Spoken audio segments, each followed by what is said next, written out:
What makes you feel good? What floats your boat and makes your steps lighter? What puts a smile on your face without fail and make even your humday blues disappear? Those are the kind of positive ideas we want to focus on because from this point and on, it's good vibes only!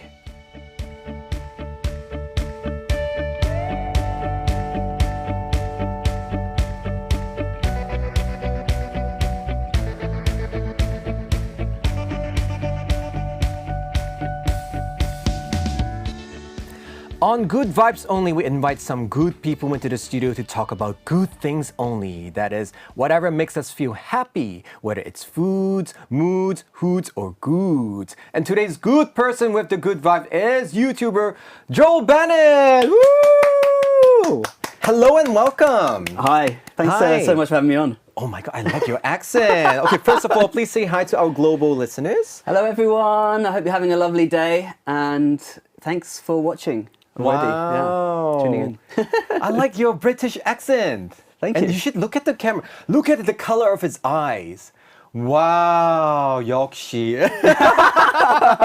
I hope for those of you who are like watching the YouTube live right now, ooh, what color is it? Green or blue? It's like a bluey grey, I think. Yeah. My precious. Just kidding, just kidding. All right, so of course, since we are beginning Good Vibes Only, very first of all, tell us about the very beginning. I want to know, like, how did you like know about Korea and what even make you come here? The first time I ever heard of Korea, I think, was probably through football. And it was, obviously when the World Cup was happening and Korea did really, really well. The second time I heard about Korea was through breakdancing. And football and breakdancing. Yeah, I think it was like 2005, 2006, 2007, that kind of time, and Korea was really, really big, and that's about the time I got into it as well. So that's kind of everything I knew about Korea. Wow. First of all, I'm so glad you say football. Football for Americans, it's soccer. But it's football! Yay! Because I grew up in Macau, Hong Kong, so cool. we use British English. So football, I totally understand. Yay! If you guys want to complain, if any Americans want to complain to me, just let us know at KBS, okay? KBS World. So, question, I'm really curious, how young are you? I am. How young do I look? I have no idea, because you seem young. Thank you. But your experience and talking about 2005 or 6 makes me suspect your age a little bit. Oh gosh. Yeah, so are you in your 30s? I am, yeah. Okay.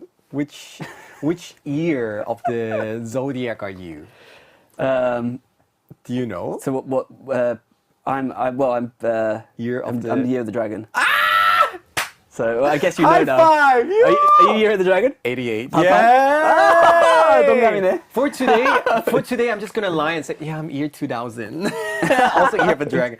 Oh, we're 88. Oh, we're 동갑 친구. Hey, 친구. Hey, 친구, dude. Oh, now things are gonna get interesting. Yeah, 막말 해도 되겠다. I can speak whatever I want. Yeah, 편하게 Right. 말씀해 주세요. Oh, thank you. Oh, your Korean is so good. Wait. So, when did you come to Korea then? After you heard about like football, breakdancing.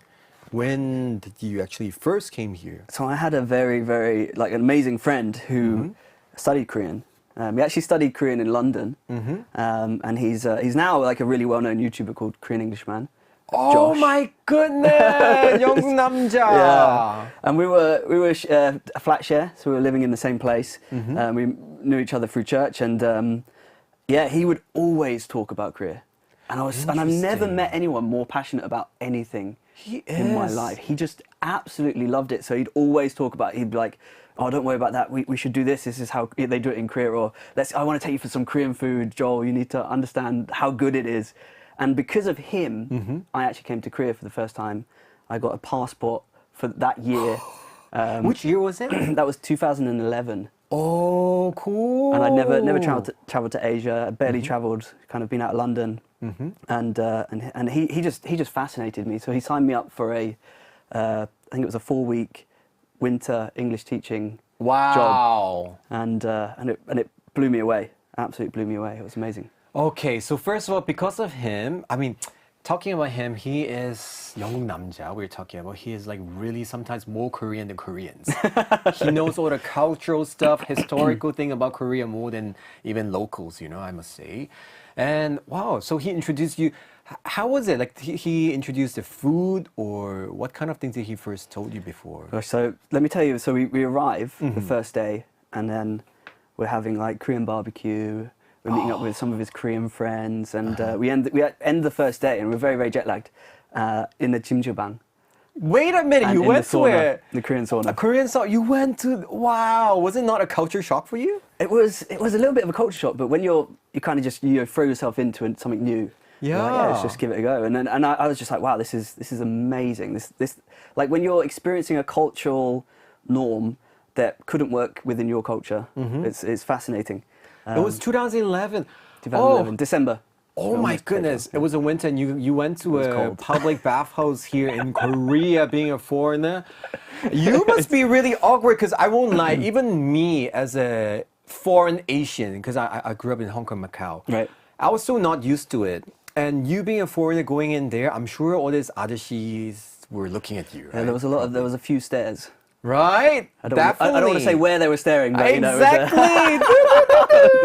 From up to down, they're gonna like, oh, because it's very, how do you say? It's not common for foreigners back then to actually go to a Korean sauna, right? Jimjilbang.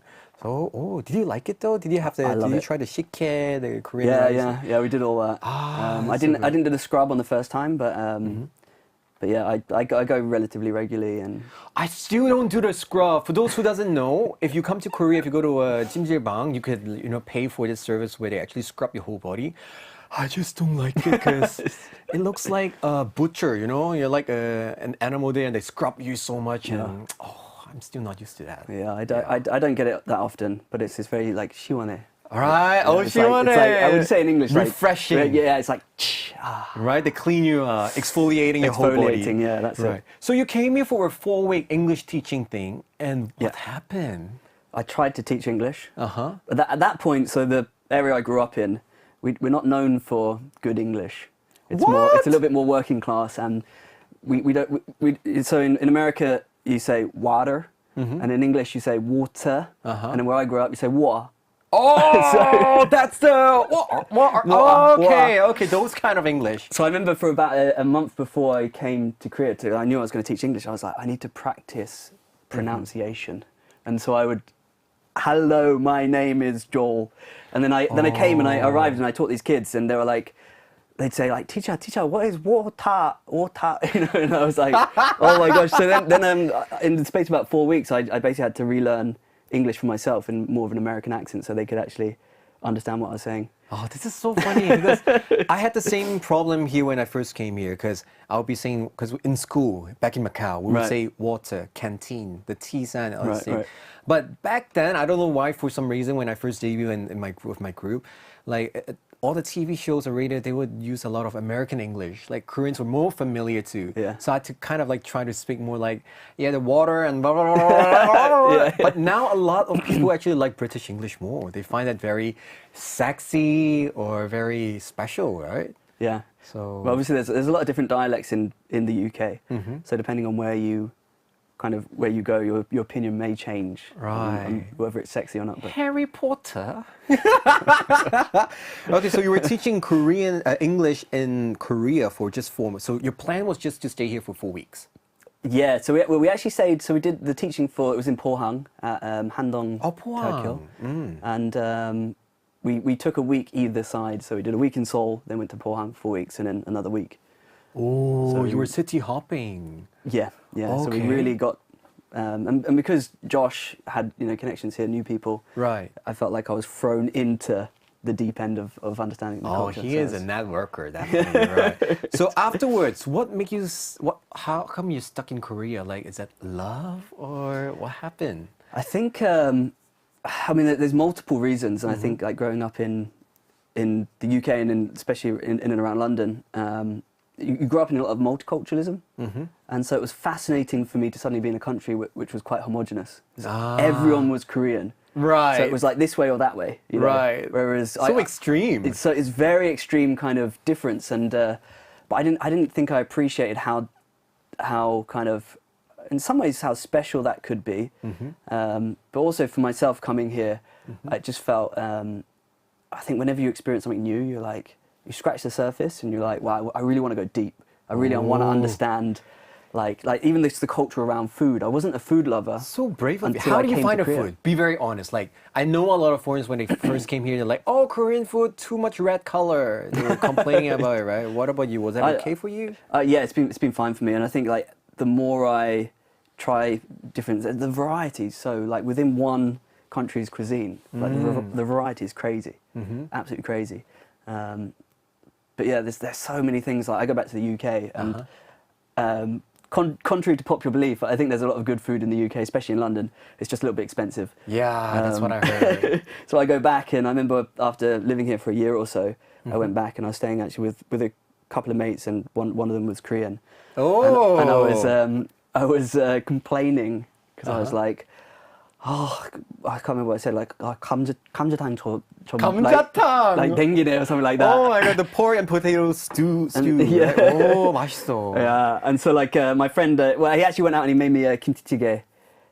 So nice of him. And it was so good. But it was like, why can I not get this here? You know. Right. So, In London, there's not many Korean restaurants at all, right? there's Koreatown. Oh, it's there quite is. far out. It's kind of London, but it's quite a little bit far out. Yeah. And it must be expensive, right? Yeah. And Yeah. when it's like, I don't know, $5 for kimchi on the side. You're Oh like, man. Oh, what?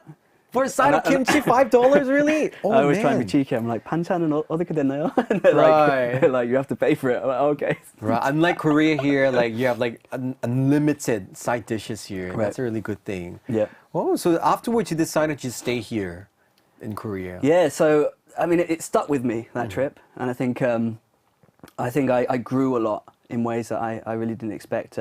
Just in and of myself, I understood myself in different contexts, and I went back to the UK, and you know when you get reverse culture shock, even for such a short time as 6 weeks. I remember getting onto the tube, the subway, and just being like, why is it so small? Like, why is it so loud? Like, I feel like I was like in a Reverse mini, culture like, you know, like things that were so natural to me became unnatural suddenly because I had like a mirror to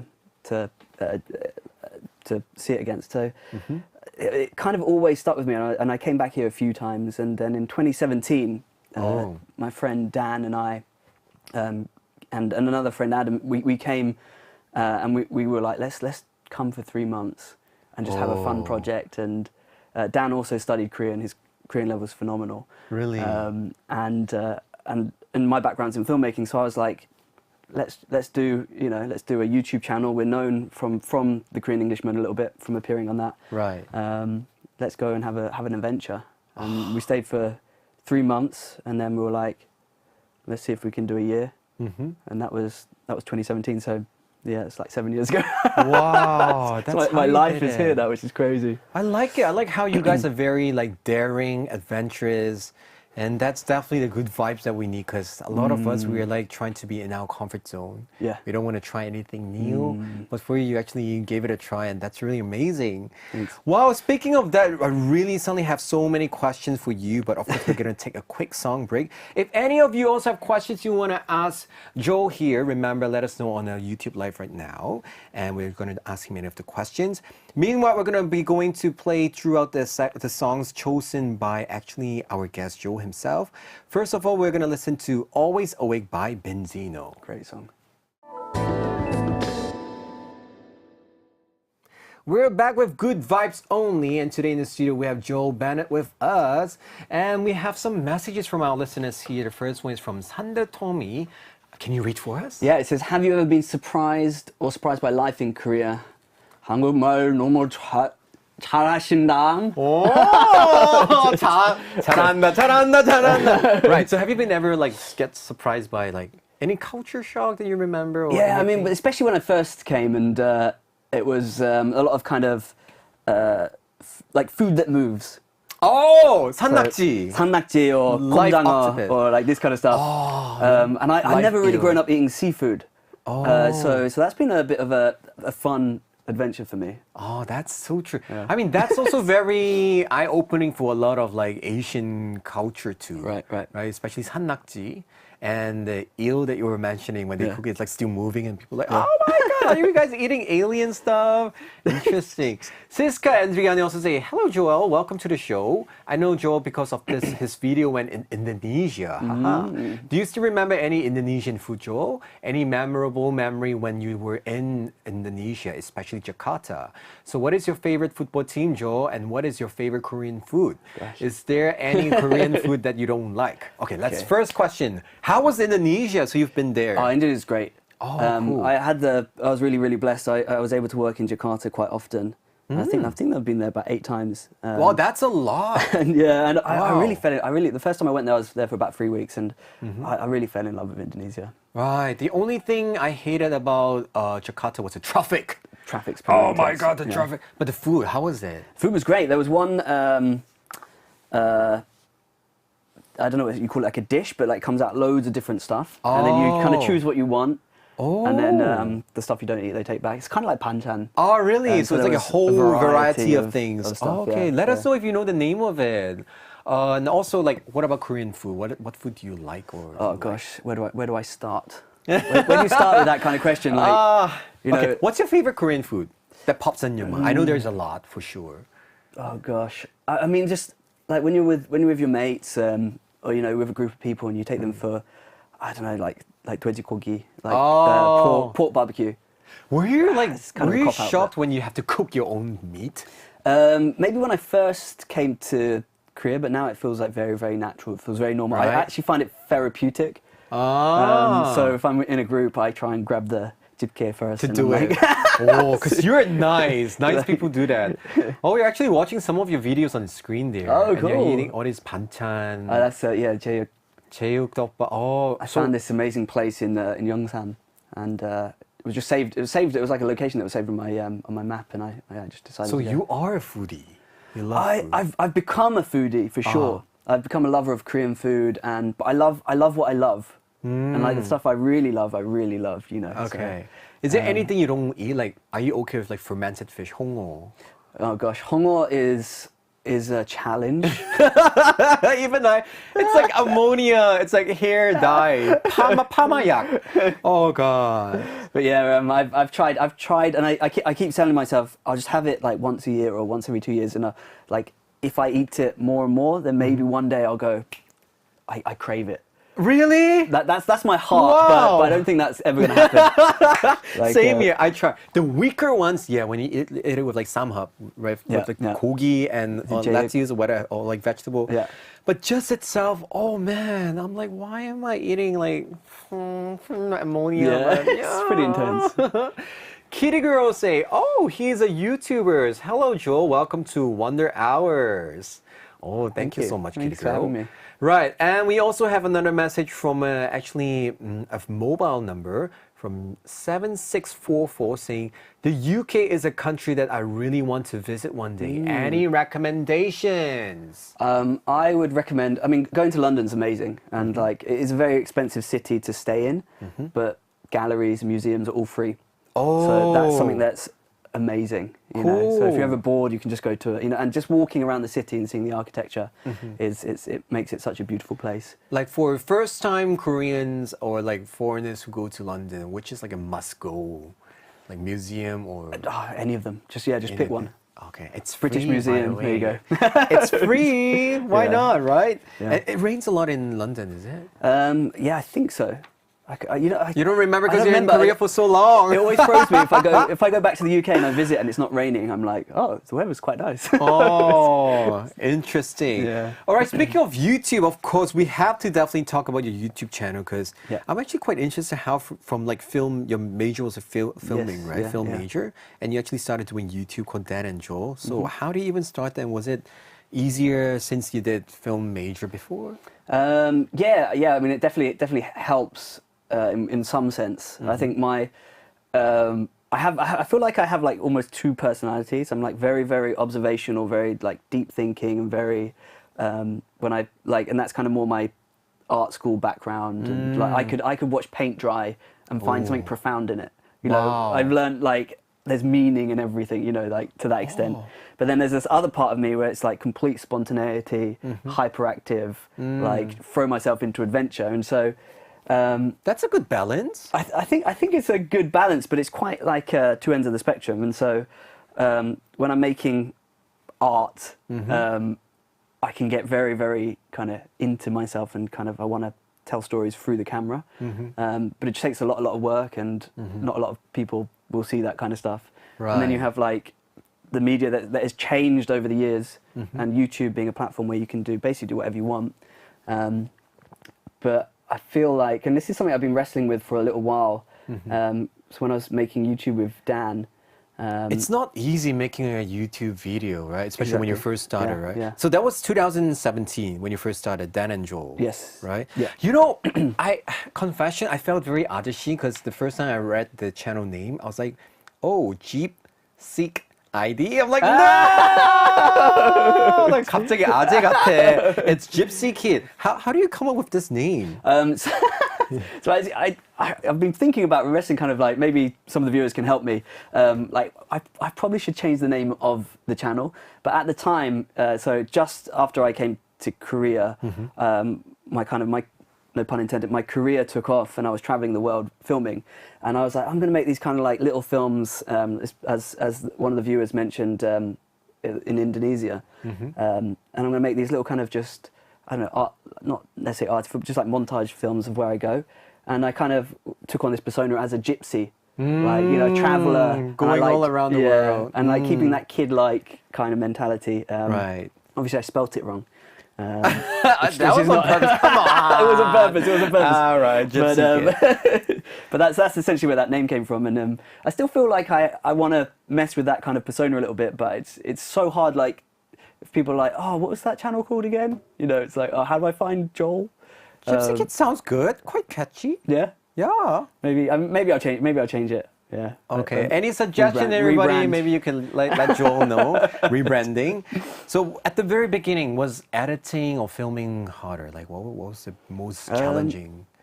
I think probably neither of those things. Like, editing's hard if you do bad pre-production. So if you've got like 4 hours of footage and you're just like, I don't know what this is, and you have to work very, very, very hard in the edit, then editing's like exhausting. Right. But if you've got a clear sense of A to B, with this bit in the middle, then it's pretty easy. That's really important, you know, especially filming, because a lot of people, they just record everything. They record everything, and they don't use all the footage, right? And as an entertainer, I'll be very honest. I hate it when some of the new 감독님들, when they make TV shows or program, they don't know what they want. They don't know what they want to film, and it just takes so long. And at the end, they just use one part of it only. I'm like, it's wasting each other's time. Interesting. So for your channel, I'm so curious. What is the most popular content, like the most viewed video among it? I think it's actually, I released a video last week where I went to Bukhansan and we climbed Insubong, which is one of the peaks. Oh my God, you're kidding. You went to Bukhansan? Yeah. That's one of like the toughest mountain to ever climb in Korea. It was, but so it's like an hour hike followed by 6 pitches of climbing. And you were okay with it? It was, I'll be honest, it was a little bit scary, but... Right? We're playing the video while talking, and that mountain looks so wow. So how long did it take for you to go up and down then? I think it was about 6 hours, so it wasn't too bad. But we when we arrived at the top, honestly the view was maybe one of the best things of. It's like, you know, where you see nature and the city, so kind of like together. Right. But you almost have this like godly perspective where it's like you're just watching everything, and it's like hard to really comprehend. It's almost too profound. So yeah, it's really special. I wish I could see that myself, but I don't think I want to climb, so I'll just check out your YouTube video. Yeah, so I'm just curious, like, you have to always think about what kind of contents, right? So how do you get inspiration whenever you like run out of any ideas or stuff? Well, I think what I've perceived is you have to build on a concept or build on something that is authentic to you. And I think it's very easy. I could fall into this trap of, I don't know, this British guy in Korea doing something that people think I should do. But then it's like, well, am I bringing anything of authenticity to that? Because it gets exhausting very, very quickly. If you find yourself going down a path where you're making content, but you're like, even if it does well, you can be like, what am I doing? Like, why am I doing this? Kind of lost Yeah. in a way. So having a strong concept that is authentic to who you are and you're passionate about will always keep you kind of making content.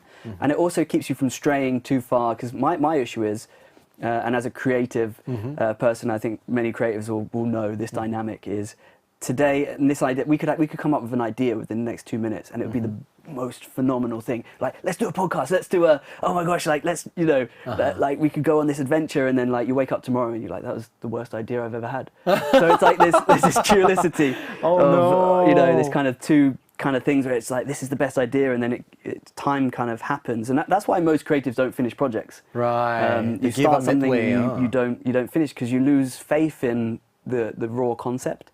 But if you can stick to an idea and make it, and I think YouTube's great for that, because you can make it very, very simple. Like recently I was like, right, I just need to get stuff out and start building, my YouTube channel again. But these are the main things I'm going to focus on. This is kind of the structure and the story, and then I'll build on that so that it can evolve, and it can try slightly different things, but try and keep it very, very simple to start with. So you film everything and you edit everything yourself? Yeah. Whoa, that takes a lot of patience. I cannot. I definitely cannot do that. Yeah. Anyway, we're going to talk more about your YouTube video after we play a few more songs. And I'm going to ask you why you chose this song later. Yep. But first of all, we're going to listen to Some More Summer by Mitzi. And after that, we'll listen to 가을 아침 Autumn Morning by the one and only Yang Hee-eun. Nice. That was 가을 아침 Autumn Morning by Yang Hee-eun, and before that it was Some More Summer by Mitzi. I'm so curious, Joel. By the way, we are back here with Good Vibes Only with Joel Bennett. And how do you choose these songs? What made you choose these two songs? So that first song is actually, it's a friend of mine. Mitzi? Mitzi, and there's a producer, DJ Pablo Jujin, who's really, really cool guys, and they're doing a lot of cool, like underground, like kind of indie style music. So he produced it, and they showed me the song, and I just really liked it. And it was kind of coming to the end of summer, and I asked, is it okay to use this for one of my reels? Yeah. And I'd just been to like Lungdo and had this amazing adventure, and that song was just like, we were cycling around the island and we were swimming, and with this song at the background. Honestly, it was perfect. So yeah, it was. I really like it. Right. What about Yang Hee-eun 선생님's song? That's really unusual for a foreigner to choose. It's just beautiful. Like there's just like, it's just different. And I remember like IU did a version of it, right? And I think that might have even been the first one I heard. And I think it just came on a random playlist. Right. Actually, I remember hearing it. I was in India. Oh, really? Oh, wow. And I did a motorbike tour India. between Mumbai and Goa and back, and I put like some random songs in a playlist, and that song came on, and it was this really bizarre moment of being in just on the road and on the motorbike, and then this song came on. It was like this kind of two different worlds colliding, but there was something just like, I just felt moved by it. Yeah. Blah, blah, blah, blah. Yeah. Wow. It's quite interesting, biking and listening to this song. Yeah. But Yang Hee-eun 선생님's version, I must say, she's like a fairy godmother. For some reason, whenever she sings this kind, it's like magicaboda and just makes you feel so calm inside. It's powerful. It's moving. Yeah, it's so moving. So speaking of motorbike, though, I'm so curious. Is that what you do? Like, is that your hobby or interest when you're not doing YouTube? Yeah, so it's one of my hobbies. I love riding my motorbike. I love riding a bicycle as well. I also love climbing. Well, so you're a very active person. Like, you like this kind of like outdoor sports. Yes, yeah. It's not easy though. Like, do you do it back then in London also? Or?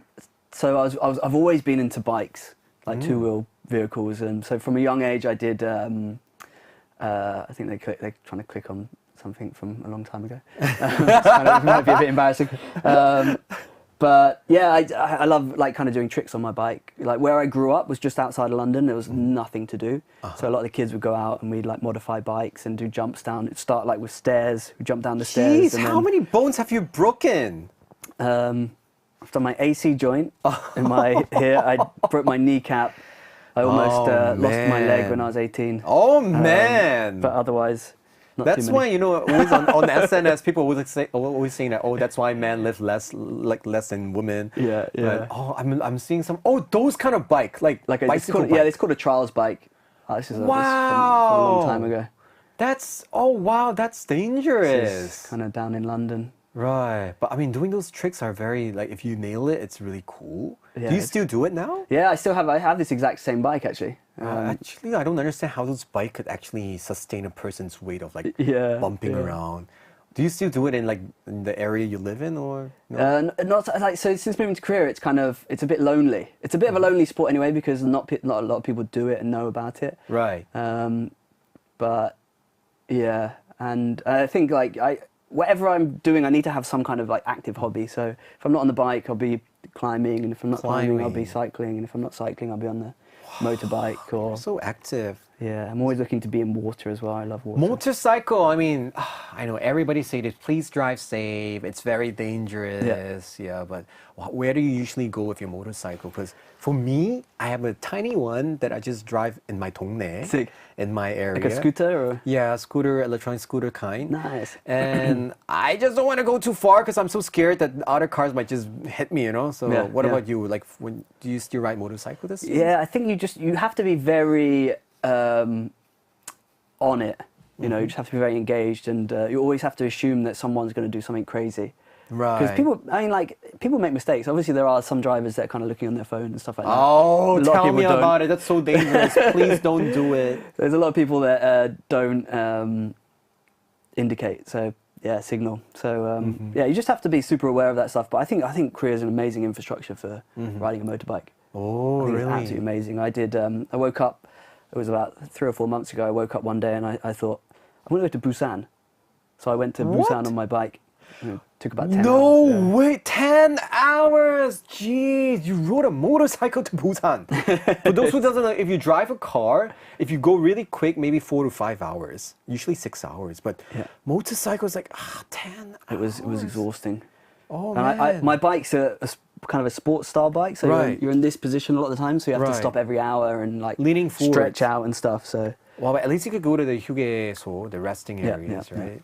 Oh, wow, that's amazing. I can't believe it. So is that how, 'cause since earlier in our show, we're talking about how we're having like SAD, 가을타, seasonal and like affective disorder. So we will try to like empty our mind and stuff. So is that how you do it? Like, is riding motorcycle, climbing gives you like Yeah. the zen in you, or? yeah, definitely it's cathartic. I think so. It's like, there's good levels of catharsis, and then there's negative ones. So like if you get angry at someone and you shout, it's kind of you're releasing something, but it's not healthy, right? That's why I don't drive, FYI. I cannot deal with nasty drivers. But then there's another sense of catharsis where it's just like do something different, get out of the routine, and just go and be, and like get out of the city. Like like even being on top of the mountain last week was, it was just like, gosh, like Healing time. the city's intense.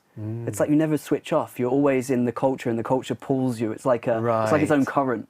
Like you step out of this building, you step out of this space, and it's just like, why am I tired? Right. So you have to be very wise in how. But yeah, I think everyone needs a hobby. Everyone needs like especially I think a lot of guys need a project, like something they're doing outside of the thing. Otherwise, their work becomes so Mundane, yeah. That's so true. Getting exhausted. That's why everybody, especially if you live in Korea or whatever countries you are in, try to find a hobby. And just like what Joel what he does, just try to release your mind, step out of the box. And hopefully you guys can get some good vibes. So we're actually going to listen to a song and be right back. And we're going to listen to Zion T, 양화대교, 양화 Bridge, and Wonder Girls, Be My Baby. That was 양화대교 by Zion T, followed by Be My Baby by the Wonder Girls. Why did you choose Wonder Girls Be My Baby? What happened? So when in 2011 December when I first came here, that was playing all over the radio. And I don't know if it just come out or what, but that was my first K-pop experience. I had really no kind of introduction to K-pop outside of that, and I just I love this like like this catchy song. I don't know. I just loved it. I just loved it. It's just a Gonna vibe. let DJ Hyerim knows about it. She's gonna be so happy about that. Yeah, that was what I remember. This song was all around the country back then.